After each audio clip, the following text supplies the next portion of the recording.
दोस्तों, कार प्रेमियों में ऐसा भी कहा जाता है कि जो कार आप ड्राइव करते हो वो आपके व्यक्तित्व की पहचान बन जाती है।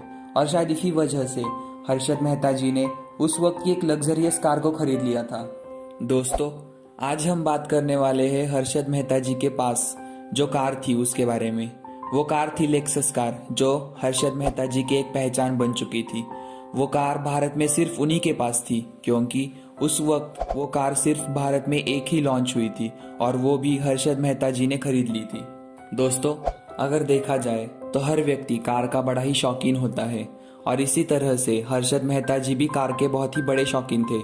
और शायद इसी वजह से उन्होंने भारत की सबसे महंगी कार, जो भारत में सिर्फ एक ही तैयार हुई थी, वो लेक्सस कार खरीद ली थी, जिसकी कीमत उस वक्त 45 लाख थी।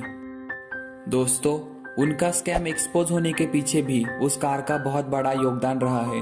एक बार एसबीआई के बाहर वो कार लगी हुई थी और उसी वक्त सुचेता दलाल नाम के जर्नलिस्ट ने वो कार देख ली और उन्हें यह शक हुआ कि एक ब्रोकर के पास इतनी लग्जरियस कार कहाँ से आ सकती है।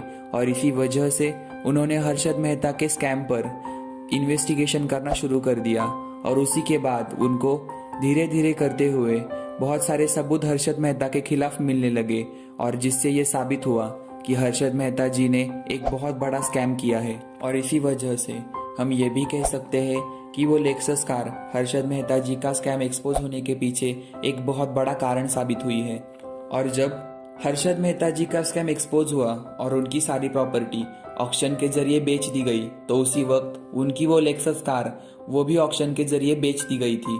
वो कार राजा डोडी नाम के एक व्यक्ति ने खरीद ली थी। वो मुंबई के एक बहुत ही जाने माने बिजनेसमैन है और इसकी न्यूज द इकोनॉमिक टाइम्स इस न्यूज़पेपर में आई थी कि उन्होंने वो कार खरीद ली है। तो दोस्तों, इस तरह से भारत में पहली बार लॉन्च हुआ टोयोटा का लेक्सस कार अभी राजा डोडी नाम के व्यक्ति के पास है, जो एक समय में हर्षद मेहता जी के पहचान के तौर पर जाना जाता था। तो इस तरह से हमारा ये वीडियो आपको कैसा लगा?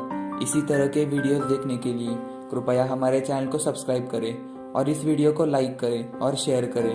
आपका बहुमूल्य समय देने के लिए बहुत बहुत धन्यवाद।